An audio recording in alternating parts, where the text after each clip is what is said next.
এখন যেটা দেখতে পাচ্ছেন এটা হচ্ছে ড্রাগনের ফুলের প্রাথমিক অবস্থা। আসসালামু আলাইকুম, ছাদ বাগানের নতুন একটি ভিডিওতে সবাইকে স্বাগতম। অনেকেই বুঝতে পারেন না ড্রাগন ফলের যখন নতুন কুশি বের হয় বা নতুন ফুল আসে, তখন অনেকেই দ্বিধাদ্বন্দ্বে থাকেন যে এটা আসলে ফুল নাকি এটা ড্রাগনের কুশি। তো আমি যখন প্রথমে আপনাদেরকে দেখালাম সেটা ছিল ড্রাগনের ফুলের প্রাথমিক অবস্থা। এখান থেকেই আস্তে আস্তে ফুল থেকে ফলে পরিণত হয়। তো আমি আজকে আপনাদেরকে দেখানোর চেষ্টা করব ড্রাগন গাছের বা ড্রাগন ফলের জীবনচক্রটা। যখন ফুল থেকে একটু বড় হয় তখন এই অবস্থায় থাকে। তারপর এটা এই অবস্থায় থাকে। আজ রাতেই হয়তো এটা ফুটে যাবে।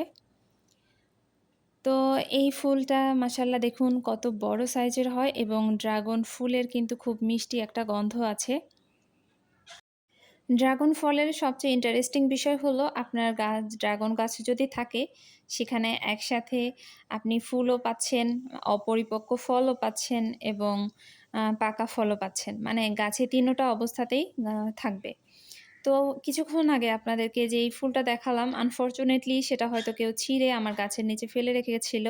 তো আমি বাগানে ঢুকেই খুব খারাপ লাগলো ফুলটা দেখে। আমি ঘরে নিয়ে এসে পানির মধ্যে রেখে দিয়েছিলাম আর রাতে এটা ফুটেছিল।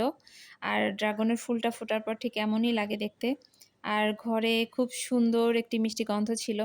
তো যাই হোক, এই ড্রাগন অপরিপক্ক থেকে এখন পরিপক্ক হয়েছে বা পেকে গেছে। আমি এখন এটা ছিঁড়ে নিব। আর ড্রাগন ফলটা আসলে অনেক হেলদি। এটা স্বাস্থ্যের জন্য খুবই উপকারী। আপনাদের যদি সুযোগ থাকে ড্রাগন চাষ করে খাওয়ার, তাহলে অবশ্যই একটি ড্রাগনের ডাল লাগিয়ে দিবেন। আর ড্রাগন কিনে খেতে হবে না ইনশাল্লাহ।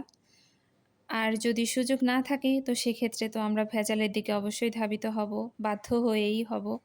তো যাই হোক, ফলগুলো গাছে থাকলে আরেকটু পরিপক্ক হতো বা আরেকটু ডিপ ম্যাজেন্টা রংটা চলে আসতো। কিন্তু আমি তুলে ফেলছি যেহেতু ফুলই থাকে না গাছে আর ফল থাকলে তো কথাই নেই, নিয়ে যাবে কেউ। তো এই ছিল আজকের ভিডিও। ভিডিওটি কেমন লাগলো কমেন্ট করে জানাবেন। কোনো প্রশ্ন থাকলে সেটাও জানাতে পারেন। আমি চেষ্টা করব আপনাদের প্রশ্নের উত্তর করার জন্য। আজ এখানেই শেষ করছি। আল্লাহ হাফেজ।